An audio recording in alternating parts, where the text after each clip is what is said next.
नमस्कार मित्रांनो, लग्नानंतर होईलच प्रेम याच्या उद्याच्या भागात आपण बघणार आहोत. आरू, काव्य आणि नंदिनी गप्पा मारत असतात.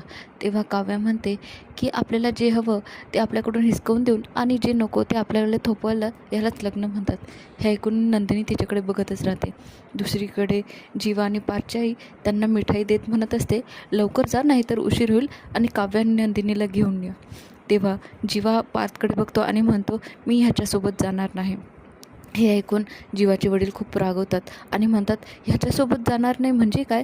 तुझा मोठा भाऊ आहे ना हा. आणि ते दोघं असेच निघून जातात. तेव्हा त्याचे वडील आणि आई गप्पा मारत असतात की आपले मुलं तर लहानपणीही कधी भांडले नाही, पण ह्या लग्नामुळे त्यांच्यामध्ये दुरावा आला आहे आणि ते दोघं टेन्शनमध्ये असतात.